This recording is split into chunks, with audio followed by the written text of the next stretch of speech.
नमस्कार, मैं फिजा और आप देख रहे हैं इस वक्त 4 PM न्यूज। दोस्तों, महाराष्ट्र की राजनीति इन दिनों काफी गर्म है। लोकल बॉडी चुनाव आने वाले हैं और सत्ताधारी महायुति गठबंधन में झगड़े बढ़ गए हैं।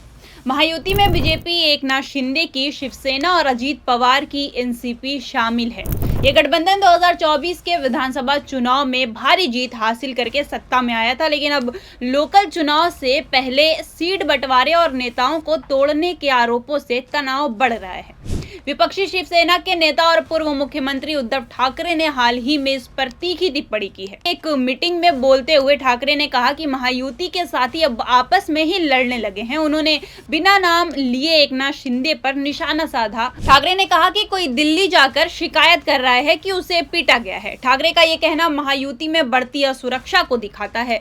लोकल चुनाव 2 दिसंबर को होने हैं और नतीजे 3 दिसंबर को आएंगे। कुल 246 नगर परिषदों और 42 नगर पंचायतों के लिए वोटिंग होगी। इन चुनाव में करीब 1.7 करोड़ वोटर हिस्सा लेंगे।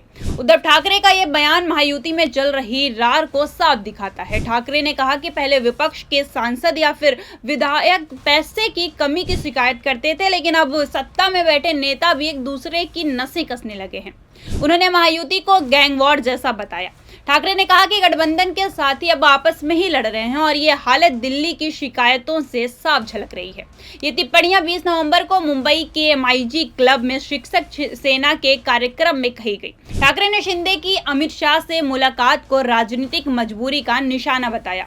उन्होंने तंज कसा कि अगर सही रास्ता पहले चुन लिया होता तो आज दिल्ली की दहलीज पर झुकना न पड़ता। आपको बता दें कि इन पूरे विवादों की जड़ है हाल की घटनाएं। जी हाँ दोस्तों, 18 नवंबर 2025 को महाराष्ट्र कैबिनेट की बैठक हुई, जिसमें ज्यादातर शिवसेना के मंत्री शामिल नहीं हुए। सिर्फ डिप्टी सीएम एकनाथ शिंदे ही मौजूद थे। बाकी मंत्री जैसे उदय सामंत, प्रताप सरनाईक, दादा भुसे, संजय शिरसाट, प्रकाश आंबेडकर, भारत गोगावले, शंभू राज देसाई और गुलाब राव पाटिल ने बैठक का बहिष्कार किया। वजह थी कि बीजेपी द्वारा शिवसेना के नेताओं को तोड़ने की कोशिश। खासकर कल्याण, डोंबिवली, पालघर, थाने जैसे इलाकों में बीजेपी ने शिवसेना के कई कारीगरों और पूर्व पार्षदों को पार्टी में शामिल किया। शिवसेना के मंत्री इस पर नाराज थे। उन्होंने कहा कि ये लोकल चुनाव से पहले गठबंधन की भावना के खिलाफ है। कैबिनेट बैठक से पहले शिवसेना के मंत्रियों ने सीएम देवेंद्र फडणवीस से मुलाकात की और शिकायत दर्ज की। फडणवीस ने आश्वासन दिया कि आगे ऐसा नहीं होगा। मीटिंग के बाद तय हुआ कि महायुति के दल एक दूसरे के नेता या फिर कार्यकर्ता नहीं तोड़ेंगे। बीजेपी के मंत्री चंद्रशेखर बावनकुले ने कहा कि ये बहिष्कार नहीं था, बल्कि चुनावी कामों के कारण मंत्री अपने इलाकों में व्यस्त थे। लेकिन शिवसेना मंत्री प्रताप सरनाईक ने माना कि पालघर और थाने में हुई भर्तियों से नाराजगी थी। वहीं अजीत पवार ने कहा कि उन्हें कोई असंतोष नहीं दिखा। ये घटना महायुति में बढ़ते तनाव को उजागर करती है। इसके बाद 19 नवंबर 2025 को एकनाथ शिंदे दिल्ली पहुंचे। उन्होंने union home minister Amit Shah से करीब 45 मिनट की बैठक की। शिंदे ने शाह को बताया कि कुछ महायुति नेता राजनीतिक माहौल खराब करने की कोशिश कर रहे हैं। उन्होंने बीजेपी के राज्य अध्यक्ष रविंद्र चौहान पर इशारा किया, जिनके नेतृत्व में शिवसेना के कार्यकर्ताओं को तोड़ा जा रहा है। शिंदे ने कहा कि 2024 की जीत के बाद महायुति का माहौल अच्छा है, लेकिन ये झगड़े लोकल चुनाव में नुकसान पहुंचा सकते हैं। उन्होंने चेतावनी दी कि यह विपक्ष को फायदा देगा। शाह ने शिंदे को तसल्ली दिया कि बीजेपी सहयोगियों का सम्मान करेगी। शिंदे ने बीजेपी अध्यक्ष JP नड्डा से भी मुलाकात की। शिंदे ने कहा कि ये मीटिंग बिहार चुनाव की बधाई और नीतीश कुमार के शपथ ग्रहण के बहाने थी, लेकिन विपक्ष ने इसे शिकायत यात्रा बताया। कांग्रेस नेता हर्षवर्धन सपकल ने कहा कि शिंदे को अपमान सहना पड़ रहा है, उन्हें सरकार छोड़ देनी चाहिए। एनसीपी ने भी मजाक उड़ाया कि बीजेपी अब शिंदे को नहीं चाहती। ये मीटिंग महायुति की एकता बचाने की कोशिश थी, लेकिन ठाकरे ने इसे कमजोरी का प्रतीक बताया। उद्धव ठाकरे ने अपने भाषण में राजनीति के दोहरे मापदंड पर भी निशाना साधा। उन्होंने कहा कि विपक्ष की मुफ्त योजनाओं को रेवड़ी कहा जाता है, लेकिन सत्ताधारी दल के वादे फेवर या फिर एहसान बन जाते हैं।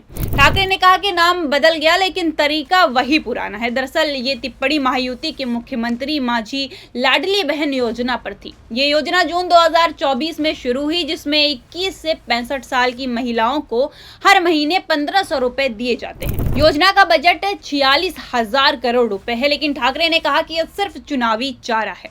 विपक्ष की योजनाओं को रेवड़ी कहने वाले अब खुद वैसे ही कर रहे हैं। योजना के तहत महिलाओं को बैंक खाते में डायरेक्ट पैसे ट्रांसफर होते हैं, लेकिन कुछ लाभार्थियों को नमो शेतकारी महासम्मान निधि से 1000 रुपए मिल रहे हैं, इसलिए उन्हें सिर्फ 500 रुपए मिलते हैं।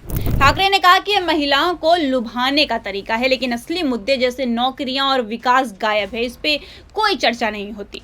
आपको बता दें कि बीजेपी ने इसे महिला सशक्तिकरण बताया, लेकिन विपक्ष कहता है कि ये महंगाई के बीच वोट खरीदने का हथकंडा है। ठाकरे ने शिक्षा और बच्चों के भविष्य पर भी बात की। उन्होंने कहा कि अब न पढ़ाई की चर्चा होती है, न युवाओं के सपनों की, सब कुछ नेताओं को जोड़ने तोड़ने की राजनीति पर आ गया है। ठाकरे ने अपनी फैमिली का उदाहरण दिया और कहा कि उनके दादा और बाला साहेब ठाकरे को 7वीं क्लास के बाद स्कूल छोड़ना पड़ा क्योंकि फीस नहीं दे पाते थे, लेकिन उन्होंने सीखना नहीं छोड़ा। ठाकरे ने शिक्षकों से अपील की कि वो लोकल चुनाव में पारदर्शिता रखें। कहा कि महायुति ईमानदार चुनाव न होने पर भी जीत सकती है। उन्होंने कहा कि शिक्षक एमएलसी अपने फंड सिर्फ स्कूलों पर खर्च करें। ठाकरे ने हिंदी थोपने का भी मुद्दा उठाया। दरअसल जुलाई 2025 में राज ठाकरे के साथ रैली में उन्होंने कहा कि महाराष्ट्र की पहचान मराठी है, हिंदी थोपना गलत है। महाराष्ट्र की राजनीति का इतिहास देखें तो ये झगड़े कोई नई बात नहीं है। 2019 चुनाव में बीजेपी को 105, शिवसेना को 56 और एनसीपी को 54 सीटें मिली थी। उसके बाद शिवसेना ने एनसीपी और कांग्रेस से एमवीए बनाई। 2022 में शिंदे की बगावत से शिवसेना टूटी और 2023 में अजीत पवार ने एनसीपी फाड़ी। 2024 में महायुति ने 235 सीटें जीती, लेकिन लोकल चुनाव में पुरानी कड़वाहटें फिर उभर रही है। नासिक में बीजेपी ने शिंदे शिवसेना से गठबंधन किया, लेकिन एनसीपी को बाहर रखा। विदर्भ में तीनों दल अलग लड़ रहे हैं और कोल्हापुर के चंदगढ़ में अजीत एनसीपी ने शरद पवार की एनसीपी से हाथ मिला लिया है। फडणवीस ने कहा कि नामांकन खत्म होने तक इंतजार करें, लेकिन सुप्रिया सुले ने कहा कि लोकल यूनिट्स फैसला लेंगे। एमवीए में कांग्रेस, शिवसेना और एनसीपी है और एमएनएस भी शामिल हो सकती है। ये चुनाव 2029 के बड़े चुनाव का संकेत देंगे। विपक्ष इस मौके का फायदा उठा रहा है। कांग्रेस ने कहा कि महायुति गैंग वॉर में उलझ गई है और आदित्य ठाकरे ने कहा कि कैबिनेट बहिष्कार महाराष्ट्र का अपमान है। सुप्रिया सुले ने कहा कि एमवीए एकजुट लड़ेगी। ठाकरे ने कहा कि महायुति का फोकस विकास पर नहीं, सत्ता की होड़ पर है।